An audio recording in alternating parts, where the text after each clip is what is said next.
Assalamualaikum warahmatullahi wabarakatuh. Bertemu lagi dengan Pak Ade di ADESA Channel dalam pembelajaran fisika yang asik, menarik, dan menyenangkan. Baiklah, pada video kali ini Pak Ade akan membahas salah satu materi dari kelas 12, yaitu rangkaian bolak-balik RLC. Tetap stay tune di ADESA Channel. Apabila video ini kalian rasa akan bermanfaat, silahkan di subscribe dan share sebanyak-banyaknya ke teman-teman kalian supaya lebih bermanfaat. Langsung saja kita akan bahas rangkaian bolak-balik RLC.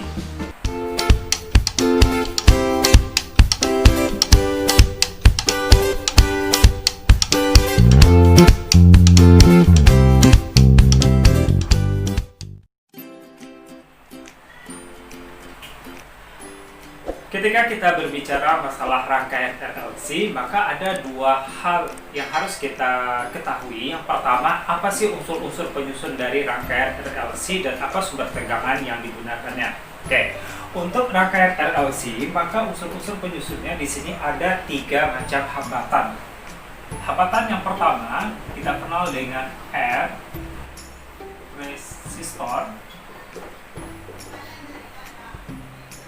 Yang kedua adalah L, ini sebuah kumparan, induktor. Dan yang ketiga adalah C, ini merupakan kapasitor.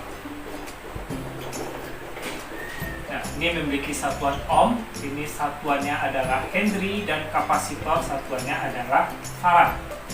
Sementara untuk sumber tegangan yang digunakan di sini adalah sumber tegangan AC. Artinya adalah sumber tegangan AC, sumber tegangan yang berubah terhadap waktu. Jadi kalau kita gambarkan rangkaian dari RLC ini, yang akan kita fokuskan adalah pada rangkaian RLC seri. Nah, jadi kalau kita gambarkan rangkaiannya, misalkan ini adalah sebuah hambatan, ini kumparan, induktor, dan terakhir adalah kapasitor. Oke. Nah, rangkaian ini akan dihubungkan dengan sumber tegangan karena sumber tegangan yang digunakan adalah AC. Tapi simbolnya seperti itu. Nah, oke. Nah, jadi kita dapatkan di sini adalah nilai R, ini adalah L, dan sini adalah C. Dan ini adalah sumber tegangan. Nah, pada pembelajaran sebelumnya, sumber tegangan ini biasanya dituliskan adalah Vm sin omega dikali T, di mana omega ini adalah kecepatan sudut. Pada gerak melingkar itu kita juga sudah belajar kecepatan sudut. Ingat apa rumus untuk mencari kecepatan sudut? Nah, kecepatan sudut ini, omega, ini bisa kita gunakan persamaan 2pi dikali F atau 2pi per T. Oke. Rangkaian RLC di mana R itu adalah sebuah resistor yang merupakan hambatan murni. Sementara untuk L dan C, induktor atau kapasitor, itu hambatan tidak murni. Untuk itu kita bisa mencari hambatan masing-masingnya. Untuk L, ini hambatannya bisa kita cari dengan simbol XL. Sementara untuk C, ini nilainya adalah XC. Nah, berapa besar dari hambatan masing-masingnya dapat kita tuliskan. Untuk XL, ini adalah omega dikali L. Sementara XC sama dengan 1 per omega dikali C. Nah, di sini kelihatan omega ini nanti kalau tidak langsung diketahui dalam soal, maka Anda bisa menggunakan persamaan 2πf atau 2pi per T untuk mendapatkan nilai omega. Jadi ini adalah hambatan untuk masing-masing XL dan XC. Apa sih biasanya yang sering ditanyakan dalam permasalahan rangkaian RLC? Yang pertama, karena hambatannya di sini ada 3, ada R, ada L, ada C. L nanti kita konversi ke XL dan C ke XC, maka hambatannya ada 3. Berarti kita harus mencari dulu berapa hambatan totalnya. Nah, di dalam rangkaian RLC, hambatan total ini kita kenal dengan istilah impedansi. Berapakah nilai dari impedansi? Untuk menentukan nilai impedansi dapat kita gunakan persamaan sebagai berikut. Impedansi ini kita simbolkan dengan Z, maka nilai Z adalah akar dari R kuadrat, nah ini adalah hambatan murni tadi, ditambah XL, hambatan pada induktor, dikurang hambatan pada kapasitor, dikuadratkan.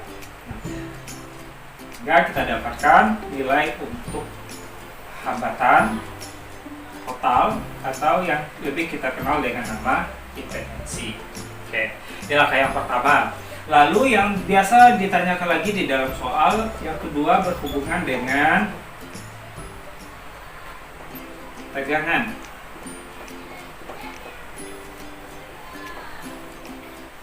Nah, biasanya tegangan ini ada yang ditanyakan tegangan total, ada juga yang tegangan untuk masing-masing hambatan. Misalkan di sini pada rangkaian seri ada 3 pembagi rangkaian seri. Ini kita kenal juga dengan rangkaian pembagi tegangan.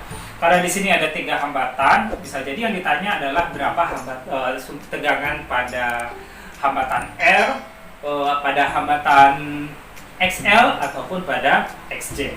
Untuk untuk tegangan totalnya itu bisa kita rumuskan dulu. V total adalah penjumlahan dari keseluruhan tegangannya. VL kuadrat ditambah VL dikurang VC dikuadratkan. Jadi kalau kita lihat rumus antara impedansi dengan tegangan ini memiliki kemiripan, supaya Anda semua nanti lebih mudah dalam memahami sebuah. Untuk mencari nilai dari masing-masing tegangan itu dapat kita gunakan persamaan, berarti VR sama dengan I dikali dengan R. Ini sama dengan kayak hukum Ohm.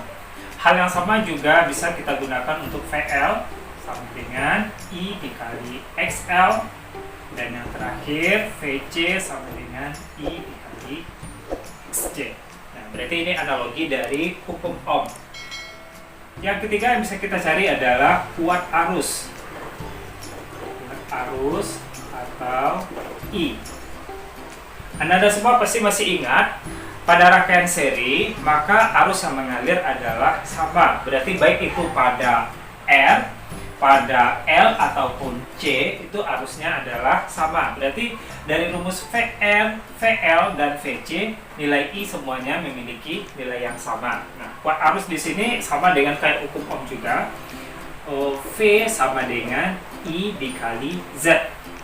Karena hambatan yang digunakan di sini kan ada 3, ada hambatan dari resistor, ada dari kapasitor, dan juga dari resistor. Dan induktor, sehingga I sama dengan V per Z. Nah, jadi ada 3 komponen nanti yang bisa Anda temukan ketika menganalisis dari rangkaian RLC, mulai dari impedansi, tegangan, tegangan untuk masing-masing hambatan, dan yang terakhir adalah kuat arus. Lalu bagaimana dengan sifat-sifat dari rangkaian? Nah, untuk sifat-sifat rangkaian, oke, Anda semua masih semangat belajarnya. Nah, berikutnya adalah sifat dari rangkaian AC RLC. Ketika kita berbicara apa sifat-sifat rangkaian dari RLC ini, maka akan ada 3 kemungkinan yang terjadi. Yang pertama adalah XL besar dari XC, yang kedua XL kecil dari XC, dan yang ketiga adalah XL sama dengan XC. Ingat, XL itu adalah hambatan induktif, sementara XC adalah hambatan kapasitif. Oke. Sifat yang pertama, apabila XL besar dari XC, maka sifat rangkaian yang terjadi adalah induktif. Artinya adalah arus tertinggal dari tegangan dengan beda fasenya besar dari 0, kecil dari pi per 2 atau 90 derajat. Nah, yang sifat yang kedua adalah apabila XL kecil dari XC atau hambatan induktifnya lebih kecil dari hambatan kapasitif, maka rangkaian bersifat kapasitif. Artinya arus mendahului tegangan dengan beda fasenya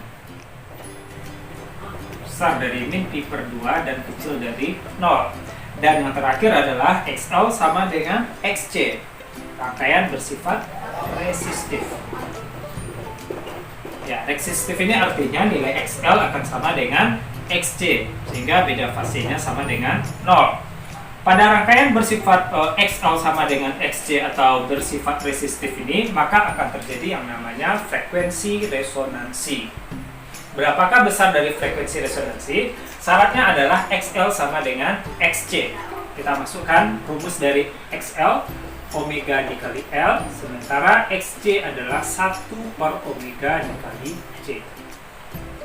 Nah, kita kali silang, 1 sama dengan omega kuadrat dikali L dikali C.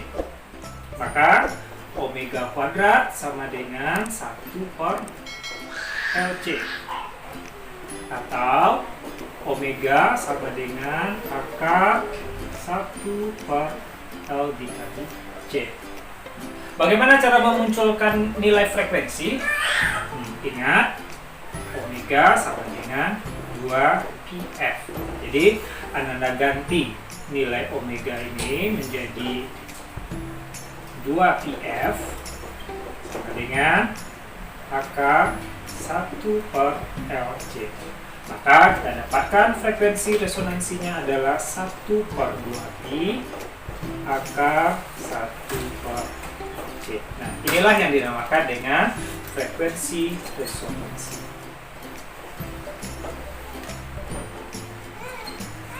Nah, demikianlah pembahasan rangkaian RLC. Mudah-mudahan Anda dapat memahaminya dengan baik. Yang penting adalah setelah kita memahami konsep, kerjakan latihan soal. Dengan berlatih, maka pemahaman konsep Ananda akan semakin kuat. Dan pada sesi berikutnya, Pak Adi akan membahas beberapa soal terkait dengan rangkaian RLC. Semangat! Assalamualaikum warahmatullahi wabarakatuh.